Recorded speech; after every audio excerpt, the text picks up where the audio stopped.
Council Biology and Medicine videos by Sphere Institute. If you like my work, please keep sharing, keep posting and also subscribe to my channel. Thank you so much.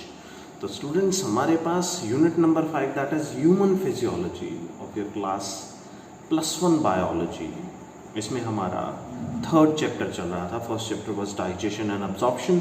Second chapter जो हमारे पास था that was breathing and exchange of gases. और तीसरा chapter जो हमारे पास है that is human circulatory system या सर्कुलेशन इन ह्यूमंस.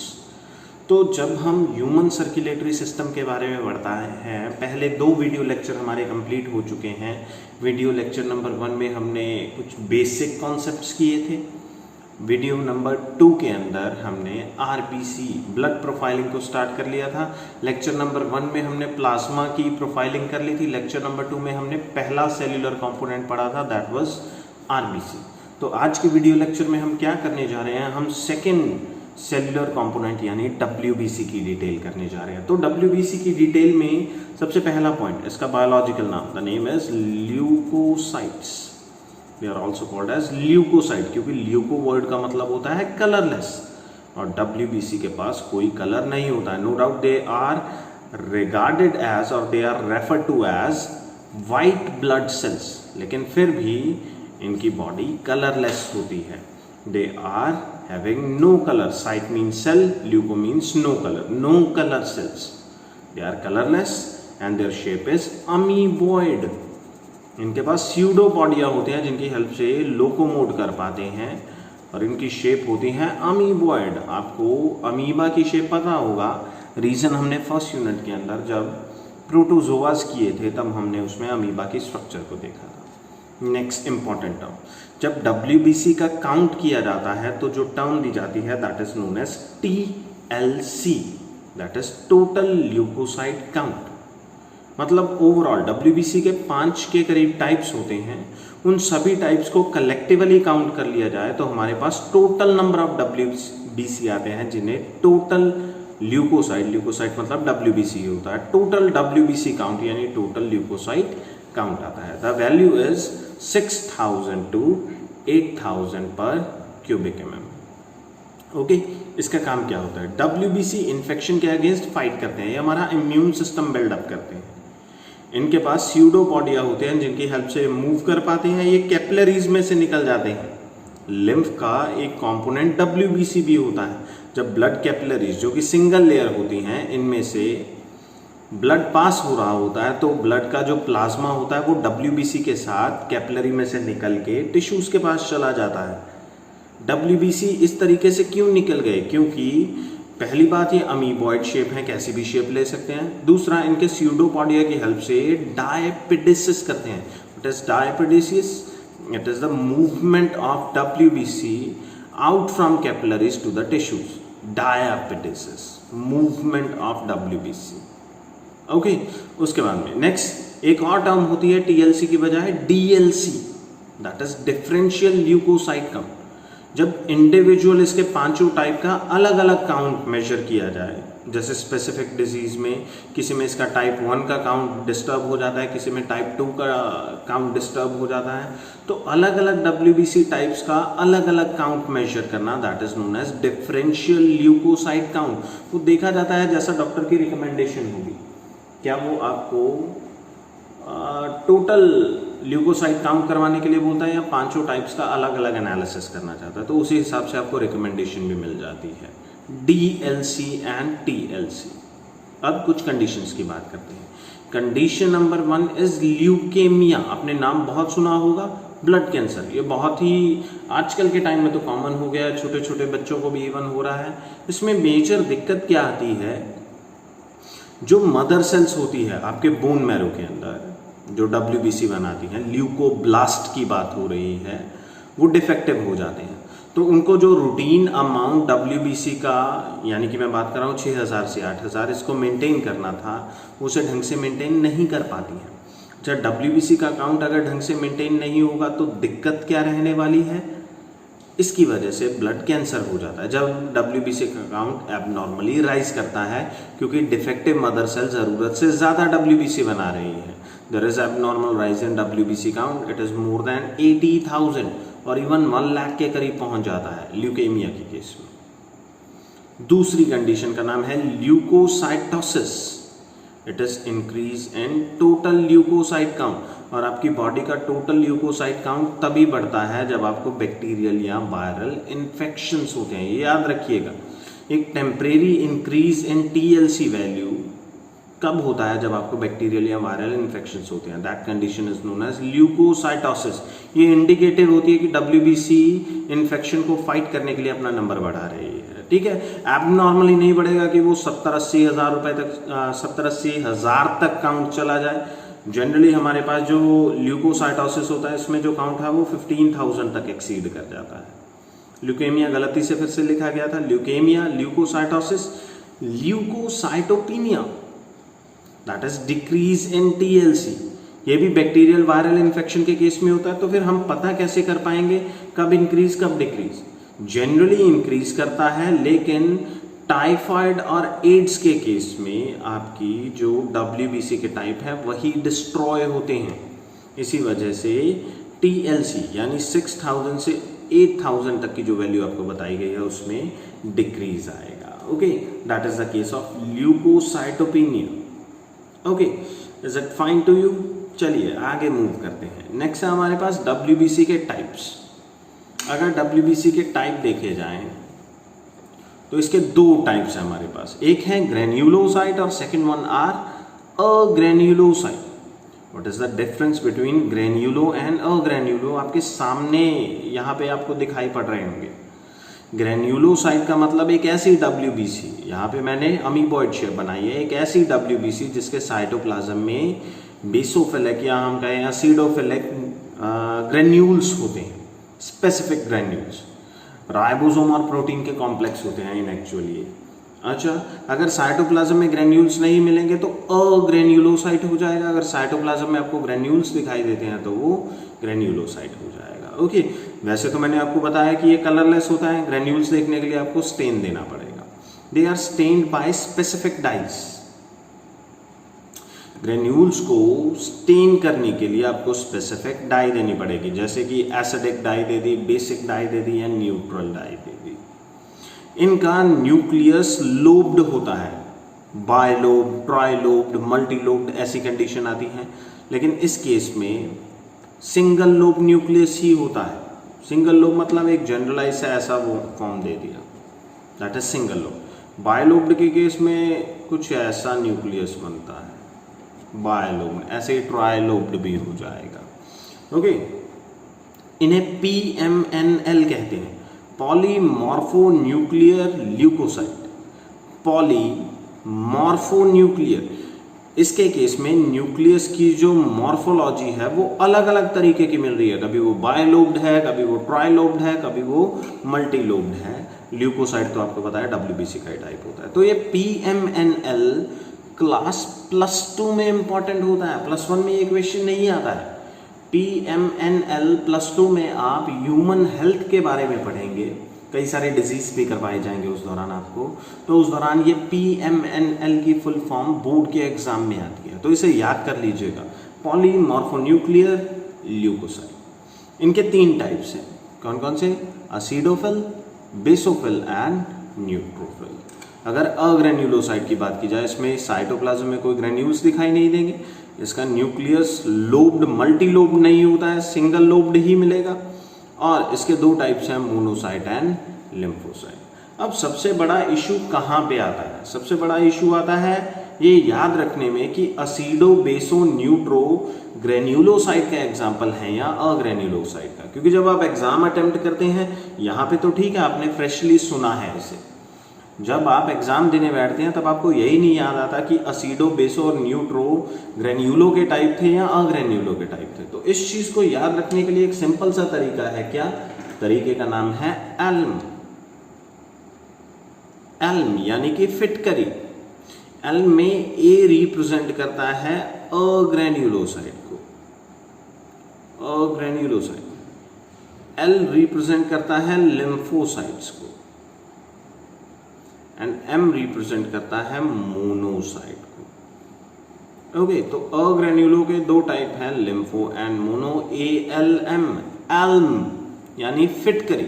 अगर आपको ये याद रह गया अग्रेन्युलो में लिम्फो एंड मोनो होते हैं, तो सिंपल सी बात, ग्रेन्युलो में तो बाकी के 3 टाइप ही बचेंगे। तो इस तरीके से ये एक ट्रिक होती है इस चीज़ को याद रखने के लिए।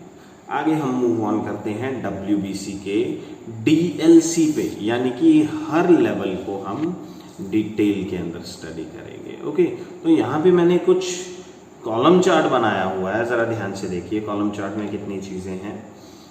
सबसे साइड में, आपके लेफ्ट साइड में फीचर्स लिखे हुए हैं। फीचर्स कौन कौन से? हम साइज कंपेयर करेंगे 5 टाइप्स का, हम लाइफ स्पैन कंपेयर करेंगे, हम ये देखेंगे कि कौन सी स्टेन ऐसी है जो एक पर्टिकुलर WBC टाइप को, यानी एसिडोफिल को स्टेन करने के लिए कौन सी डाई लगेगी, बेसोफिल के लिए कौन सी डाई लगेगी, कुछ इस तरीके से। ओके, तो उसके बाद में न्यूक्लियस का शेप बताया ना अभी आपको, मल्टीलोब्ड, मोनोलोब्ड, बायलोब्ड, ट्राइलोब्ड, ऐसी चीज़ों से हम कंपेयर कर पाएंगे। फंक्शन, ये सबसे इंपॉर्टेंट चीज़ होती है, हमें 5 का फंक्शन पता होना चाहिए। इनका नंबर, इनका काउंट कंपेयर करेंगे, कौन ज़्यादा अमाउंट में मिल रहा है, कौन सबसे कम अमाउंट में मिल रहा है। स्पेशल पॉइंट तो हम हमेशा डिस्कस करते हैं, कुछ एक्स्ट्रा फीचर हुआ तो हम स्पेशल पॉइंट डिस्कस कर लेंगे। और at last we have a diagram. Okay, तो ज़्यादा टाइम ना वेस्ट करते हुए चलिए जल्दी से स्टार्ट कर लेते हैं। सबसे पहली चीज़ है साइज। यहाँ पे 5 टाइप्स लिखे गए, असिडो, बेसो एंड न्यूट्रो।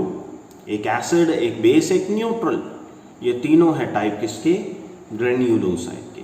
मोनोसाइट एंड लिम्फोसाइट किसके एग्जाम्पल हैं, अग्रेन्युलो टाइप के। ओके, तो सबसे पहले असिडोफिल, जरा देखते हैं इसका साइज कितना होता है। इसका साइज होता है 10 to 14 माइक्रॉन्स।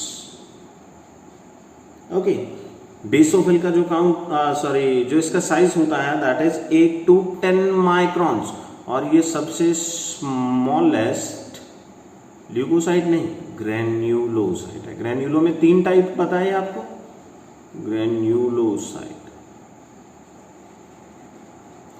ग्रेन्युलो में आपको 3 टाइप बताया, असिडो, बेसो और न्यूट्रो, और इन तीनों में सबसे जो छोटे साइज की होती है वो बेसोफिल होती है। इसका जो साइज होता है न्यूट्रो का दैट इज 10 to 12 माइक्रॉन्स।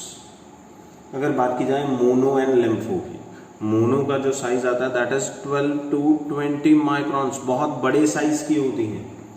और जो लिम्फोसाइट होती हैं इनका साइज, इनके टाइप्स भी वेरी करते हैं, इनका साइज भी 6 to 16 माइक्रोन्स के करीब इसका साइज रहता है। ओके, तो अगर मिनिमम वैल्यू चेक की जाए तो सबसे छोटी लिम्फोसाइट है। नेक्स्ट आता है इनका लाइफ स्पैन।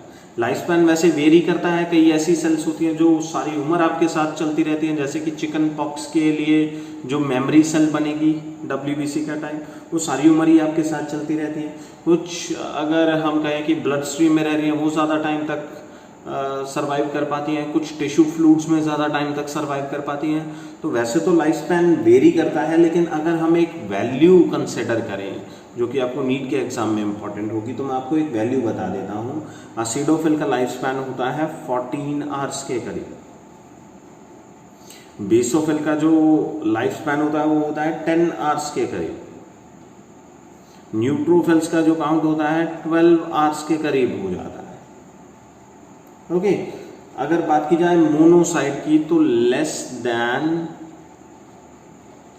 24 आवर्स, और कब, जब ये ब्लड के अंदर है। ओके, लिम्फोसाइट ये सबसे मेन सेल होती हैं, ये 5 to 7 डेज तक जिंदा रह सकती है, और इवन कई तो ऐसे होते हैं जो सारी उम्र तक आपके साथ चले जाते हैं लिम्फोसाइट के टाइप। स्टेन की बात की जाए, अब स्टेन अगर देखा जाए, मैंने बताया था ग्रेन्यूल्स ही वो चीज़ है जो स्टेन उठाते हैं। तो ग्रेन्यूल सिर्फ ग्रेन्यूलोसाइट यानी असिडो, बेसो और न्यूट्रो में मिल रहा है, यानी मोनोसाइट और लिम्फोसाइट के लिए हमारे पास कोई भी डाई नहीं होगी। तो अगर बात की जाए असिडोफिल की, ये स्टेन होते हैं एसिडिक डाई से। किसी एसिडिक डाई का एग्जाम्पल जैसे कि इओसिन है। इसी वजह से असिडोफिल को एक और नाम दिया जाता है एसोनोफिल्स, कारण इनको जो डाई स्टेन करती है दैट इज एसिडिक डाई। असिडोफिल होने का मतलब ये नहीं होता है कि इसके अंदर एसिड भरा होगा या बेसोफिल में बेस भरा हुआ होगा। ये स्टेनिंग के बिहाफ पे होते हैं कि कौन सी स्टेन इन्हें कलर दे पाती है। नेक्स्ट बेसोफिल, इन्हें स्टेन करने के लिए आपको बेसिक डाई चाहिए। बेसिक डाई का क्या कोई एग्जाम्पल है हमारे पास? बिल्कुल, मिथाइलिन ब्लू। मैं मैट ब्लू लिख देता हूँ, साइज की कमी रहती है मेरे पास। नेक्स्ट आता है हमारे पास न्यूट्रोफिल। कोई भी डाई चलेगी, आप एसिडिक डाई ले आइए, आप बेसिक डाई ले आइए, लेकिन इन दोनों से इशू क्या होगा, आप कंफ्यूज हो जाएंगे। एसिडिक और बेसिक में ज़्यादा बेटर रहता है आप न्यूट्रल डाइज लेके आएंगे। और ये आपका असाइनमेंट भी है, आपने मुझे मैसेज करके बताना है कि आप कौन सी न्यूट्रल डाई का नाम जानते हैं। उसके बाद में मोनोसाइट, कोई स्टेन नहीं है। लिम्फोसाइट, कोई स्टेन नहीं है, कारण स्टेन उठाने वाली चीज़ ग्रेन्यूल्स इनमें एब्सेंट होते हैं। अगर न्यूक्लियस की शेप देखी जाए तो न्यूक्लियस की शेप पहले केस में जो हमारे पास न्यूक्लियस है वो कुछ इस तरीके का है।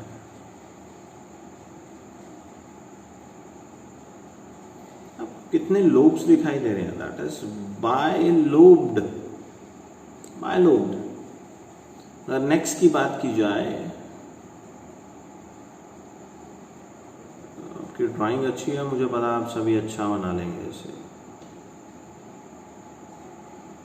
तो ये एक तो एस शेप हो गया, प्लस इसमें 3 लोब दिखाई दे रहे हैं, तो ये हो गया ट्राइलोब्ड। और अगर आपके पास बहुत से लोब हों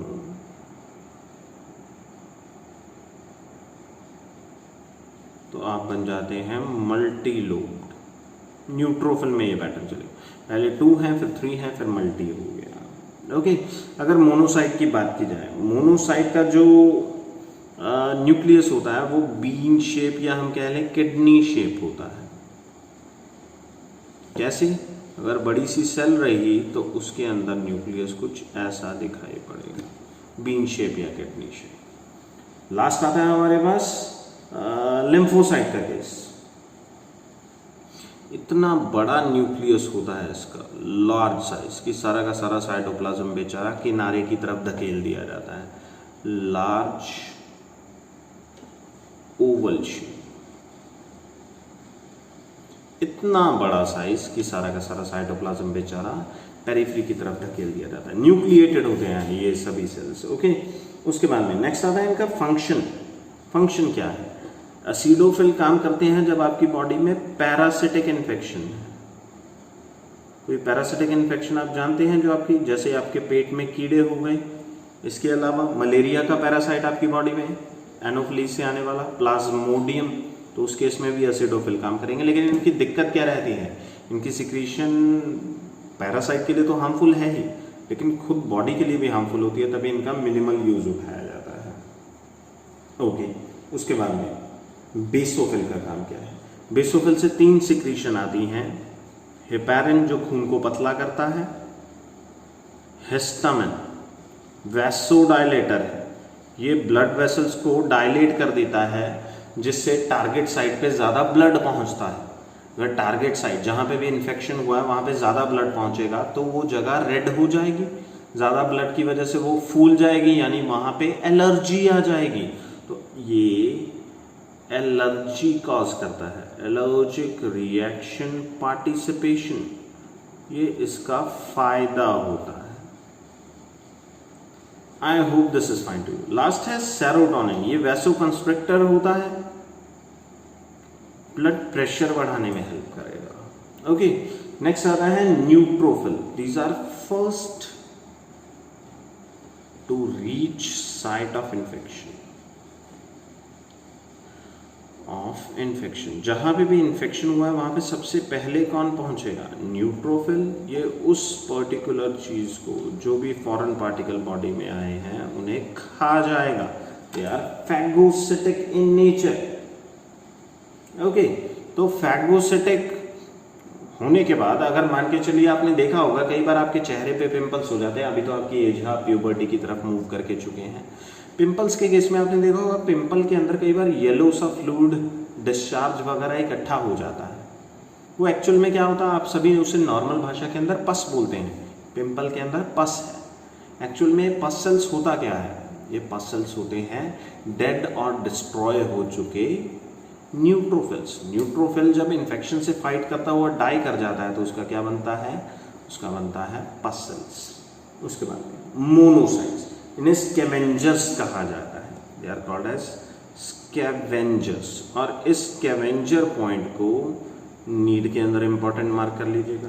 इन्हें स्कैवेंजर कहा जाएगा, कारण ये ब्लड कार्पसल्स, जो डेड कार्पसल्स हैं, और इसके अलावा जो माइक्रोब्स हैं, अननेसेसरी माइक्रोब्स हैं, उन्हें एनगल्फ कर जाते हैं सीधा। तो ब्लड स्ट्रीम को प्रोटेक्ट करने का काम। अगर ये टिश्यू फ्लूइड के अंदर चले जाएं तब इनका नाम चेंज हो जाता है। अभी मैं आपको नाम में नहीं ले जा रहा हूँ, वरना आप 6 टाइप मान के बैठ जाएंगे। तो टिश्यू फ्लूइड के अंदर भी एनगल्फिंग का काम कर रहा होता है मोनोसाइट का ही एक टाइप। जब ये ब्लड में है तब ये मोनोसाइट है, जब ये ब्लड से निकल के टिश्यू फ्लूइड के अंदर आ गए तब इनका नाम मैक्रोफाज वगैरह हो जाता है। लास्ट आए लिम्फोसाइट। लिम्फोसाइट के टाइप होते हैं, या तो ये बी सेल्स होते हैं, अगर ये बोन मैरो में बने हैं तो बी सेल्स भी 2 तरीके के होते हैं। कौन कौन से? बी मेमोरी होते हैं जो बीमारी की मेमोरी बना के रखेंगे, और एक बी एंटीबॉडी प्रोड्यूसिंग होते हैं, इनका काम एंटीबॉडी बनाना होता है। और एंटीबॉडी ही चेक करती है कि बॉडी में जो भी सेल आई है बाहर से, क्या वो बॉडी के लिए हार्मफुल है या बेनिफिशियल है, स्कैनिंग का काम। इसका एक और टाइप होता है टी सेल्स। थाइमस ग्लैंड करवाया था आपको 10th क्लास में। तो टी सेल्स क्या करते हैं? टी सेल्स थाइमस के अंदर बने होते हैं, बी सेल्स बोन मैरो के अंदर बने होते हैं। बी से बोन मैरो, टी से थाइमस।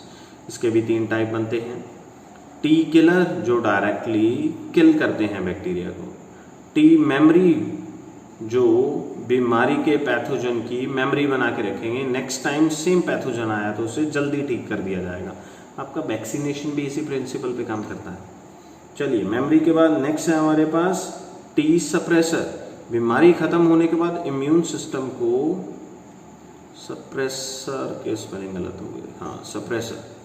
तो बीमारी खत्म होने के बाद इम्यून सिस्टम को नॉर्मल लेवल तक लाने का काम टी सप्रेसर का होगा। ओके, अगर जल्दी से काउंट की बात कर ली जाए, काउंट को कंपेयर करते हैं, तो सबसे पहले का काम, टोटल टीएलसी में 2 to 3% ऑफ टीएलसी कौन बनाता है?